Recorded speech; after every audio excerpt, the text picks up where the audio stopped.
ജ്യോതിഷാലയത്തേക്ക് ഏവർക്കും സ്വാഗതം. ഞാൻ ജ്യോത്സ്യൻ വിജയൻകുട്ടു. പൂയ നക്ഷത്രക്കാരുടെ ഒരു ഫലമാണ് പറയുന്നത്. ഫലം എന്ന് വെച്ച് പറഞ്ഞാൽ അവരുടെ ജീവിതത്തിൽ ഉണ്ടാകുന്ന ഓരോ പ്രശ്നങ്ങളും അവരുടെ സ്വഭാവ രീതികളും എല്ലാം എങ്ങനെയുണ്ടാകും.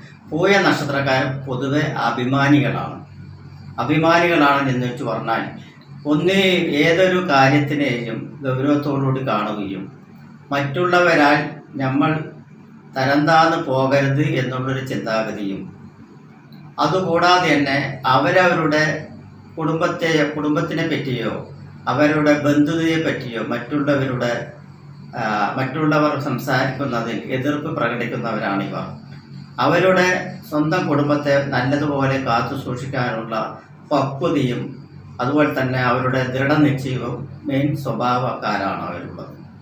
അത് കഴിഞ്ഞ് അവരുടെ കുടുംബാദികൾ കഴിഞ്ഞ് മറ്റുള്ളവർ ഉള്ളൂ എന്നുള്ള ഒരിതാണ്.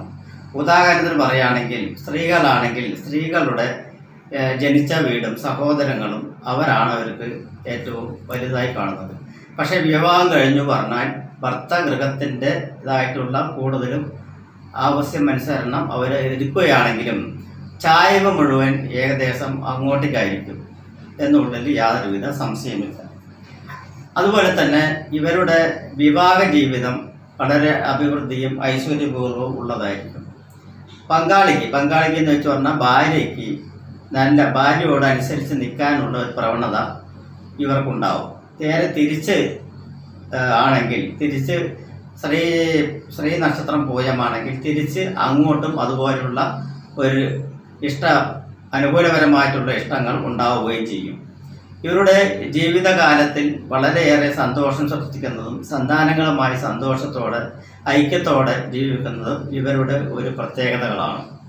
അതുപോലെ തന്നെ ഇവർ ഓരോ പ്രവർത്തികൾ ചിന്തിക്കുമ്പോഴും വളരെ ആശങ്കാകുലരാവുന്നതാണ്. അതായത് ഒന്നിലും ഉറച്ചൊരു തീരുമാനം എടുക്കാൻ വളരെ പെട്ടെന്ന് സാധിക്കുകയില്ല. വളരെ ആലോചിക്കേണ്ടി വരും. എന്ത് ചെയ്യണം ഏത് ചെയ്യണം എന്നറിയാതെ ആലോചിച്ച് പ്രവർത്തിക്കുന്ന ഒരു സ്വഭാവ രീതികൾ ഉണ്ടാവും. ആരോഗ്യം പൊതുവെ ഇവരുടെ പ്രത്യേകതയാണ്. അതുപോലെ തന്നെ അവനവനനുസരിച്ചുള്ള ആവശ്യത്തിലധികമുള്ള സാമർഥ്യവും കൈകാര്യം ചെയ്യാനുള്ള ബുദ്ധിയും ഇവരുടെ പ്രത്യേകതകളാണ്. ആർക്കും ഒരു ഉപദ്രവം ചെയ്യുകയില്ല എന്ന് മനസ്സിൽ ഉള്ള ഒരു തീരുമാനമാണ്. നമ്മളെ കൊണ്ട് മറ്റുള്ളവർക്ക് ഒരു ചീത്ത സ്വഭാവങ്ങളോ അല്ലെങ്കിൽ അവരെ പറ്റിയുള്ള ദോഷങ്ങളോ പറഞ്ഞു നടക്കുകയോ എന്നുള്ളൊരു സ്വഭാവത്തിന് അടിമകളും അല്ല. അതേ സമയത്ത് ഇവർക്ക് അഭിമാനം ഉണ്ടാവും. ജനങ്ങളുടെ ഇടയിൽ പ്രശസ്തി പിടിച്ചു പറ്റുവാനുള്ള കഴിവുണ്ട്.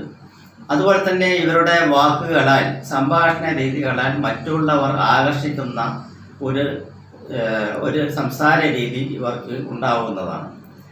പൊതുവെ ഇവരുടെ ജീവിതം തന്നെ ഒരു നന്മ നിറഞ്ഞതും അതുപോലെ തന്നെ ഉയർസ്ഥാനങ്ങളിലെത്തുന്ന ഒരു നക്ഷത്രക്കാരും കൂടിയാണ് ഇവർക്കുള്ളത്. ഏത് പ്രവർത്തനത്തിൽ ഏർപ്പെട്ടാലും അതിൽ നിന്നും പിന്മാറാതെ പരാജയം സംഭവിക്കുകയാണെങ്കിൽ പിന്നീട് അവിടുന്ന് അതിൽ തന്നെ നിന്ന് ഉറപ്പിച്ച് അത് സക്സസ്സായി അല്ലെങ്കിൽ വിജയിച്ചു എന്ന് പറയേണ്ട ലെവലിൽ എത്തിയതിന് ശേഷമേ അവർക്ക് തൃപ്തരാകുള്ളൂ എന്നാണ് ചുരുക്കത്തിൽ പറയുന്നത്. ആർക്കും ഉപദ്രവം ചെയ്യണ്ട എന്ന ഒരു തീരുമാനം അവർക്കുണ്ടാവും. അതേസമയത്ത് മറ്റുള്ളവരിൽ നിന്നും അകന്ന് കഴിയുവാൻ ആവുന്നതും ശ്രമിക്കുന്ന ഒരു സ്വഭാവക്കാരായിരിക്കും.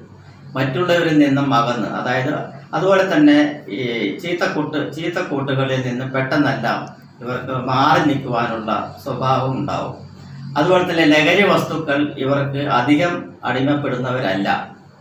അതേസമയത്ത് ചെറിയ വയസ്സുകളിൽ ചെറിയ ദുശ്ശീലങ്ങളിൽ പെടുകയും പിന്നീട് അത് തെറ്റാണെന്ന് തോന്നുമ്പോൾ അതിൽ നിന്ന് പിന്തിരിഞ്ഞു വരുന്ന ഒരു സ്വഭാവ രീതിയും ഇവർക്കുണ്ട് താനും. സ്ത്രീകളാണെങ്കിൽ ചെറുപ്പകാലത്ത് വളരെ സങ്കീർണപരമായിട്ടുള്ള ഒരു ജീവിതവും വിദ്യാഭ്യാസ പുരോഗതിയും എല്ലാം കൊണ്ടുവന്ന ഒരു പക്വത ഉള്ള ഒരു സ്ത്രീയായി മാറുകയും അവർ കുടുംബത്തിലേക്ക്, അതായത് അന്യകുടുംബം എന്ന് വെച്ചാൽ ഭർത്താവിൻ്റെ കുടുംബത്തിലേക്ക് ചെല്ലുമ്പോൾ അവരുടെ നിയന്ത്രണവും മറ്റുള്ള കഴിവുകളും വളരെ പ്രശംസ പിടിക്കുന്നവരായിരിക്കും. ആ കുടുംബത്തെ എങ്ങനെ നോക്കി നടത്താം അല്ലെങ്കിൽ അവരെ എങ്ങനെ ഇഷ്ടപ്പെടുത്താം എന്നുള്ളൊരു ചിന്താഗതി കൂടി ഉള്ളവരാണ് ഈ പൂയ നക്ഷത്രക്കാരുകൾ. എന്തു വന്നാലും വഴിയിൽ അകപ്പെട്ടു പോകില്ല എന്നൊരു തീരുമാനം. ഒരു യാത്രയ്ക്ക് പുറപ്പെടുകയാണെങ്കിൽ അതിൻ്റേതായിട്ടുള്ള ഒരു ചിട്ടവട്ടകൾ അവർ മുൻകൂട്ടി കണ്ടിരിക്കും. അല്ലെങ്കിൽ ഒരു തൊഴിലിൽ ശ്രമിക്കുകയാണെങ്കിൽ ആ തൊഴിലിനെ പറ്റി വളരെയധികം പഠിച്ചതിന് ശേഷം അല്ലെങ്കിൽ ആലോചിച്ച ശേഷമേ അവർ ആ തൊഴിലിൽ പ്രവേശിക്കുകയുള്ളൂ.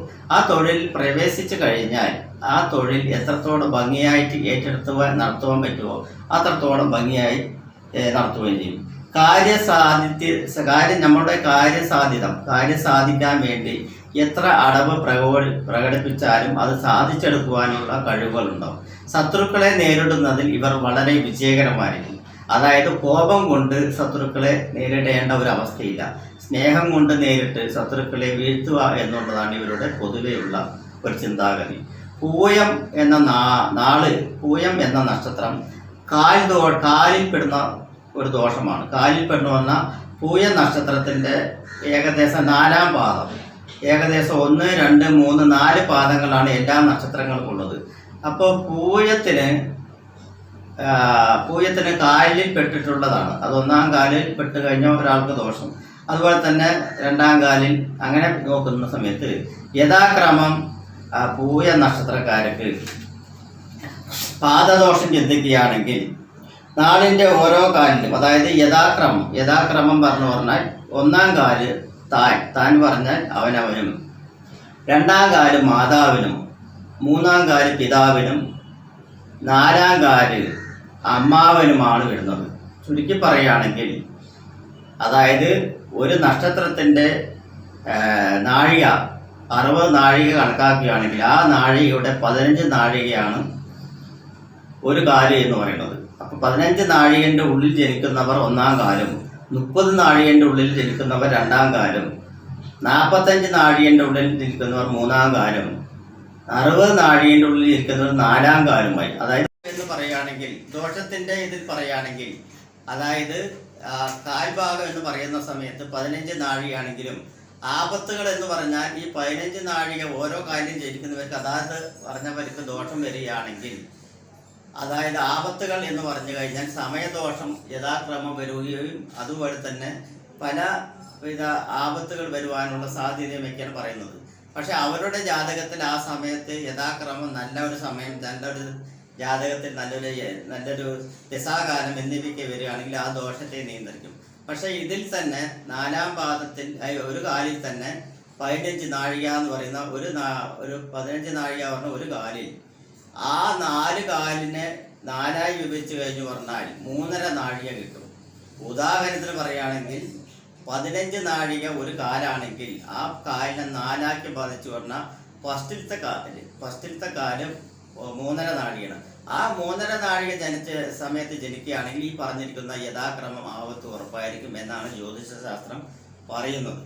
ഇവർക്ക് ഏകദേശം ശനിദശാകാലത്താണ് ഇവർ ജനിക്കുന്നത്. അതായത് ഇവർ ജനിക്കുന്ന സമയത്ത് ശനിദശയാണ് ജനിക്കുന്നത്. അപ്പോൾ ശനിദശ ഏകദേശം ഗർഭശിഷ്ടം, അതായത് നാഴിക വിനാഴിക അടിസ്ഥാനത്തിൽ എത്രാമത്തെ കാലിലാണ് ജനിക്കുന്നത് അതാത് മാതിരിയുള്ള ഗർഭശിഷ്ടം കിട്ടും. ആ ഗർഭശിഷ്ടത്തിനെയാണ് നമ്മൾ ഓരോ ദശയായിട്ട് കണക്കാക്കുന്നത്. അപ്പോൾ ആ ശനിദശ 19 വർഷമാണ്. അപ്പോൾ 19 വർഷം ഫുള്ളായി അവർക്ക് കിട്ടണമെന്നില്ല. 15 നാഴികയിൽ ജനിക്കുകയാണെങ്കിൽ 30 നാഴിക ജനിക്കുക, അങ്ങനെയാണ്. ഇപ്പോൾ പകുതി ഒരു 10 വർഷം കണക്കാക്കുകയാണെങ്കിൽ ശനിദശ 10 വർഷം കണക്കാക്കി ഒരു 10-12 വയസ്സ് വരെയുള്ള കാലഘട്ടം ഇവർക്ക് അത്ര അഭിരുചിയായിരിക്കില്ല. അത് കഴിഞ്ഞ ശേഷം 12 വയസ്സിന് ശേഷമുള്ള ഏകദേശം 28 വയസ്സ്, 27 വയസ്സ് എന്നുള്ള സമയങ്ങളിൽ ഇവർക്ക് വളരെ കുഴപ്പമില്ലാത്ത ഒരു സമയമായിരിക്കും. അതേ സമയത്ത് 28 to 33 വയസ്സ് വരെയുള്ള ഒരു സമയ കാലഘട്ടം ഭയങ്കര ദോഷകരമായിട്ടുള്ള ഒരു കാലഘട്ടമാണ് വരുന്നത്. അത് കഴിഞ്ഞാൽ പിന്നെ അവിടുന്ന് അങ്ങോട്ട് ഏകദേശം 10-55 വയസ്സ് വരയ്ക്കും വളരെ സുഭിക്ഷപരമായിട്ടുള്ള ഇതായിരിക്കും. അതിൽ വാഹനം, ഭവനം, സ്വന്തമായിട്ടൊരു ഭവനം, വാഹനം, സന്താന ലബ്ധി, അതുപോലെ കളത്രയോഗം, വിവാഹം എന്നുള്ള എല്ലാവിധ സൗകര്യങ്ങളും അവിടെ ഉണ്ടാവാനുള്ള സാധ്യതയുണ്ട്. ഏകദേശം 63 വയസ്സ് വരെയുള്ള കാലഘട്ടം ഇവർക്ക് ഉചിതം തന്നെയാണ്. അത് കഴിഞ്ഞു വരുന്ന ഏകദേശം കാലഘട്ടം കുറച്ചൊരു മോശ സമയമായിട്ടാണ് കാണുന്നത്. മനപ്രയാസം, മനോദുഃഖം എന്നിവയെല്ലാം വന്ന് ചേരുവാനുള്ള സാധ്യതയുണ്ട്. പൂയ നക്ഷത്രക്കാർക്ക്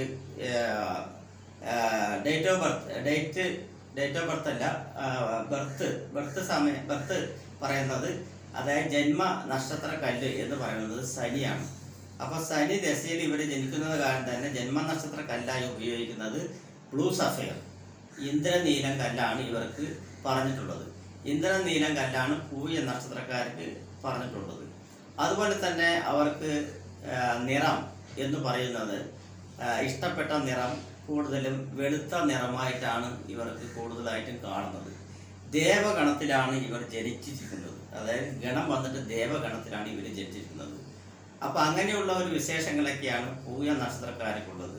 നിങ്ങൾക്ക് പൂയ നക്ഷത്രക്കാർക്ക് ഇനി വരുന്ന ടീനേജ് പ്രായത്തിലുള്ളവർക്കെല്ലാം ഈ പറഞ്ഞ ഈ 4 പാദങ്ങൾ എങ്ങനെ വരുന്നുള്ളത് നിങ്ങൾക്ക് സ്വയം തിരഞ്ഞെടുക്കാവുന്നതാണ്. അതായത് ജനിക്കുന്ന സമയത്ത് ഇപ്പോൾ ഗൂഗിളിലെല്ലാം അടച്ചു കഴിഞ്ഞ് പറഞ്ഞാൽ ആസ്ട്രോവിഷൻ മറ്റുള്ള ഇതെല്ലാം താൽക്കാലികപരമായിട്ടുള്ള അടച്ചു കഴിഞ്ഞാൽ അതിൽ അന്നത്തെ ദിവസം എത്ര നാഴിക പൂയ നക്ഷത്രം ഉണ്ടായിരുന്നു എന്നെല്ലാം കണ്ടുപിടിക്കാൻ നിങ്ങളെ കൊണ്ട് പറ്റുന്നതാണ്. അപ്പം അങ്ങനെ ഡിവൈഡ് ചെയ്ത് കഴിഞ്ഞു പറഞ്ഞാൽ നിങ്ങൾക്ക് ഏത് പാദത്തിൽ ജനിച്ചു എന്നുള്ളത് നിസ്സാരമായി മനസ്സിലാക്കുന്നതാണ്. അതല്ലാന്ന് വെച്ച് പറഞ്ഞാൽ ഒരു ജ്യോത്സ്യരെ വിളിച്ച് ചോദിച്ചു കഴിഞ്ഞു പറഞ്ഞാൽ നിങ്ങൾ പെട്ടെന്ന് മനസ്സിലാവും. അപ്പോൾ ഇതൊക്കെയാണ് പൂയ നക്ഷത്രക്കാരുടെ ഒരു ഗുണം. പൂയ നക്ഷത്രക്കാർ ഏറ്റവും വണങ്ങേണ്ട അല്ലെങ്കിൽ തൊഴുതേണ്ട അല്ലെങ്കിൽ ആചരിക്കേണ്ട അല്ലെങ്കിൽ മനസ്സിൻ്റെ ഇഷ്ടംപോലെ ദൈവങ്ങളുണ്ടാവും, ഉപാസനകളുണ്ടാവും, അതെല്ലാം വേറെ. പക്ഷെ എന്നിരുന്നാലും ശാസ്താ ക്ഷേത്രത്തിൽ മാസത്തിൽ ഒരു പ്രാവശ്യമെങ്കിലും പോയി ദർശനം ചെയ്ത് എന്തെങ്കിലും കയ്യിലാവാവുന്ന ഒരു പരിഹാരങ്ങൾ ചെയ്തു വന്നാൽ വളരെ ഗുണമായിരിക്കും. അപ്പോൾ ഇവർക്ക് പൂയ നക്ഷത്രക്കാർക്കുള്ള എല്ലാവർക്കും എൻ്റെ നന്ദിയും അതുപോലെ തന്നെ ഈ പറഞ്ഞിരിക്കുന്ന പ്രവചനങ്ങൾ നിങ്ങൾക്ക് ഏറ്റവും ഇഷ്ടപ്പെടും എന്ന്